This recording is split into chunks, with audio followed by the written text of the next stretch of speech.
Hi, ഞാൻ Arun.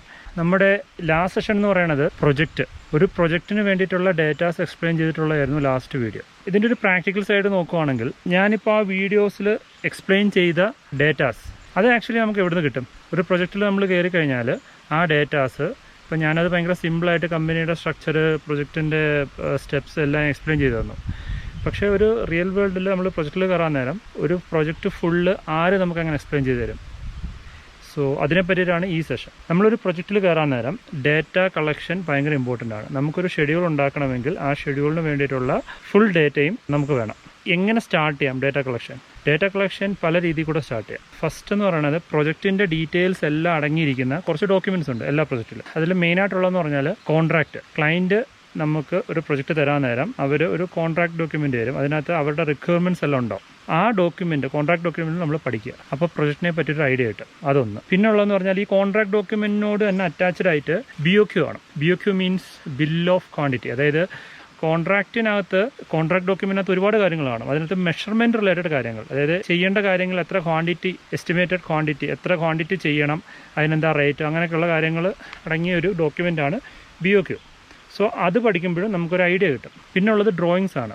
Drawings എല്ലാം available ആയിരിക്കണമെന്നില്ല പ്രൊജക്റ്റിൻ്റെ സ്റ്റാർട്ടിങ് സ്റ്റേജിൽ. അപ്പോൾ അവൈലബിൾ ഡ്രോയിങ്സ് എടുത്ത് വെച്ച് സ്റ്റഡി ചെയ്യുക. അപ്പോൾ അതിൽ നിന്ന് നമുക്ക് ഐഡിയ കിട്ടും. ഇത്രയും കാര്യങ്ങളാണ് ഡോക്യുമെൻറ്റ്സ് ആയിട്ടുള്ളത്. ഇത്രയും കാര്യങ്ങൾ തന്നെ ഇത്രയും സ്റ്റഡി ചെയ്യുമ്പോൾ തന്നെ നമുക്കൊരു ഐഡിയ കിട്ടും. ഇതിന് ശേഷം പിന്നെ നമുക്ക് ഡേറ്റ കളക്ട് ചെയ്യാൻ പറ്റുമെന്ന് പറഞ്ഞാൽ എക്സ്പീരിയൻസ്ഡ് സൈറ്റ് പേഴ്സൺ അല്ലെങ്കിൽ എക്സ്പീരിയൻസ്ഡ് പ്രൊഫഷണൽസിൻ്റെ ഇതാണ്. നമുക്ക് ഓൾറെഡി പ്രൊജക്റ്റിലൊക്കെ എക്സ്പീരിയൻസ് ഉണ്ട്, നമ്മൾ സീനിയർ ആണ് എന്നുണ്ടെങ്കിൽ ഓൾറെഡി നമുക്ക് അറിയായിരിക്കും. അതല്ല എന്നുണ്ടെങ്കിൽ നമുക്ക് project manager, project engineer, site engineers, site supervisors, അങ്ങനെ ഒരുപാട് ആൾക്കാരെടുത്ത് നമുക്ക് ഇപ്പം ഒരു പ്രൊജക്റ്റ് എടുക്കുമ്പോൾ ആ പ്രൊജക്റ്റ് പല ഡിപ്പാർട്ട്മെൻറ്റ് കാണാം. Like civil, mechanical, electrical, instrumentation, അങ്ങനെ ഓരോ ഡിപ്പാർട്ട്മെൻറ്റിലുള്ള ഹെഡ് അല്ലെങ്കിൽ അവരുടെ എഞ്ചിനീയേഴ്സിനോട് നമുക്ക് കോൺടാക്ട് ചെയ്ത് കഴിഞ്ഞാൽ അവരുടെ വർക്ക് സ്കോപ്പ് അവർ ഓൾറെഡി അവരുടെ വർക്ക് സ്കോപ്പൊക്കെ പഠിച്ചിട്ടുണ്ടാവും ഇങ്ങനെയുള്ള ഡോക്യുമെൻറ്റ്സ് ഒക്കെ. സോ നമുക്ക് കുറച്ചുകൂടെ എളുപ്പം ഒരു സ്പൂൺ ഫീഡായിട്ട് അവരുടെ നിന്ന് കിട്ടും. അങ്ങനെ മൊത്തത്തിലാണ് നമുക്ക് ഒരു ഐഡിയ, ഡേറ്റ കളക്ട് ചെയ്യുന്നതിനെ പറ്റി ഒരു ഐഡിയ കിട്ടും. പിന്നെ വേറൊരു മെത്തേഡ് എന്ന് പറയുമ്പം ഡയറക്റ്റ് ക്ലയൻറ്റ്. ഇപ്പം നമ്മളൊരു പ്ലാനിങ് എഞ്ചിനീയറാണ്, അതുപോലെ തന്നെ ക്ലയൻറ്റിൻ്റെ ഒരു പ്ലാനിങ് എഞ്ചിനീയറാണ്.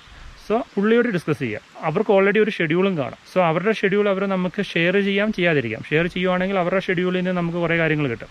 അവർക്കൊരു ഐഡിയ കാണും എങ്ങനെയാണ് ഒരു ഷെഡ്യൂൾ ഉണ്ടാക്കുന്നതിനെ പറ്റിയിട്ട്. അപ്പോൾ ആ കാര്യങ്ങൾ അവരോട് ഡിസ്കസ് ചെയ്യുക. അപ്പോൾ ക്ലയൻറ്റിൻ്റെ റിക്വയർമെൻറ്റ് അവരോടൊന്ന് ഡിസ്കസ് ചെയ്യുമ്പോൾ അവർക്ക് വഴി കുറേ ഐഡിയാസ് കിട്ടും.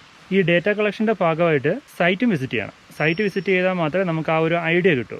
ഇപ്പം നമ്മൾ ഡ്രോയിങ്സും മറ്റും വായിച്ചു, അതൊരു തിയറി, ഒരു ഇൻ പേപ്പറാണ് നമ്മൾ വായിക്കുന്നത്. സോ അത് എവിടെയാണ് നമ്മൾ ബിൽഡ് ചെയ്യാൻ പോകുന്നത്, കൺസ്ട്രക്ട് ചെയ്യാൻ പോകുന്നത്, ആ സൈറ്റ് നമ്മൾ പോയി നോക്കുമ്പോഴത്തേന് നമുക്ക് കുറേ കൂടുതൽ ഐഡിയാസ് കിട്ടും. സോ സൈറ്റ് വിസിറ്റും ഇമ്പോർട്ടൻ്റ് ആണ്. സോ അങ്ങനെയാണ് നമ്മൾ ഡേറ്റ കളക്ഷൻ സ്റ്റാർട്ട് ചെയ്ത് ആ കളക്ട് ചെയ്ത ഡേറ്റാസ് എല്ലാം അവിടെ അറേഞ്ച് ചെയ്ത് ഷെഡ്യൂൾ ഉണ്ടാക്കാൻ സ്റ്റാർട്ട് ചെയ്യും. ഇങ്ങനെയാണ് എല്ലാ പ്രൊജക്റ്റിലും ചെയ്യുക. നമ്മൾ എത്തപ്പെടുന്ന പ്രൊജക്റ്റിൽ എല്ലാ പ്രൊജക്റ്റിലും ഒരേ സിറ്റുവേഷൻ ആയിരിക്കണമെന്നില്ല. ചില പ്രൊജക്റ്റിൽ നമ്മളിങ്ങനെ ഡേറ്റ കളക്ട് ചെയ്യണം, ഭയങ്കര പാടായിരിക്കും ചില പ്രൊജക്റ്റിൽ ഡേറ്റ കളക്ട് ചെയ്യാൻ. ചില പ്രൊജക്റ്റിൽ ഭയങ്കര എളുപ്പമായിരിക്കും ഡേറ്റ കളക്ട് ചെയ്യാൻ. അതായത് ആൾക്കാരുടെ സഹകരണം എല്ലാ പ്രൊജക്റ്റിലും ഒരുപോലെ ആയിരിക്കണമെന്നില്ല. അത് ഓരോ ആൾക്കാരുടെ പേഴ്സണാലിറ്റി ഡിപ്പെൻഡ് ചെയ്തിരിക്കും. പിന്നെ നമ്മൾ ഫ്രഷർ ആണെന്നുണ്ടെങ്കിൽ കുറച്ചുകൂടെ സ്ട്രഗിളിങ് കൂടും. പിന്നുള്ളതെന്ന് പറഞ്ഞാൽ ചില പ്രൊജക്ട്സിൽ നമുക്ക് ഷെഡ്യൂൾ ഉണ്ടാക്കേണ്ടേ വരത്തില്ല. കാരണം അവിടെ ഓൾറെഡി ഷെഡ്യൂൾ കാണും. മേ ബി അത് ഇപ്പോൾ ക്ലയൻറ്റ് തരുന്നൊരു ഷെഡ്യൂൾ ഫോളോ ചെയ്യാനായിരിക്കും ചിലപ്പം പറയുക. ചിലപ്പോൾ ഓൾറെഡി അവിടെ നമ്മൾ ചെല്ലുമ്പോൾ ഒരു പ്ലാനിങ് എഞ്ചിനീയർ കാണും, പുള്ളി റിസൈൻ ചെയ്തിട്ട് പോയിട്ട് അങ്ങനെയുള്ള കേസിൽ ഓൾറെഡി ഒരു ഡെവലപ്പർ ഷെഡ്യൂൾ കാണും. അത് നമ്മൾ മെയിൻറ്റെയിൻ ചെയ്തുകൊണ്ട് പോയാൽ മതി. അങ്ങനത്തെ സിറ്റുവേഷൻ വരും. അതൊക്കെ ഈസി പാർട്ടാണ്. നമുക്കപ്പം വലിയ പണിയില്ല, നമ്മൾ മെയിൻറ്റെയിൻ ചെയ്തുകൊണ്ട് പോയാൽ മതി. ഡിഫിക്കൽട്ട് പാർട്ട് വരുന്നത് നമ്മൾ ഒന്നേ തൊട്ട് തുടങ്ങി ഉണ്ടാക്കുക. അപ്പോൾ ആദ്യമേ ഡേറ്റ കളക്ഷൻ, ഈ പറഞ്ഞ എല്ലാ മെറ്റീരിയൽസും. പക്ഷേ ഇതൊക്കെ നമ്മൾ ആസ് എ ഫ്രഷർ നമുക്ക് ഇച്ചിരി പാടായിട്ട് തോന്നും. പക്ഷേ ഒരു പ്രോജക്റ്റ് കൊണ്ട് ഹാൻഡിൽ ചെയ്ത് അങ്ങോട്ട് കഴിയുമ്പോഴത്തേനും നമുക്കത് ഇതൊക്കെ ഒരു എക്സ്പീരിയൻസ് ആണ്. എല്ലാ പ്ലാനിങ് എഞ്ചിനീയേഴ്സിനും അല്ലെങ്കിൽ പ്ലാനേഴ്സിനും അല്ലെങ്കിൽ ഷെഡ്യൂളേഴ്സിനും ഇങ്ങനെ ഒരു അവസരം കിട്ടണം എന്നില്ല. സോ ഡേറ്റ കളക്ഷൻ ഇങ്ങനെയാണ് പ്രാക്ടിക്കലായിട്ട് ചെയ്യുക. അതിനുശേഷമാണ് നമ്മൾ പ്രൈമറിലേക്ക് ഈ ഡേറ്റ എല്ലാം ഇൻപുട്ട് ചെയ്തിട്ട് ഷെഡ്യൂൾ ഉണ്ടാക്കാൻ സ്റ്റാർട്ട് ചെയ്യുക. ഇത്രയാണ് ഇതിൻ്റെ പ്രാക്ടിക്കൽ സൈഡ്. അപ്പോൾ നമുക്ക് നെക്സ്റ്റ് വീഡിയോ കാണാം.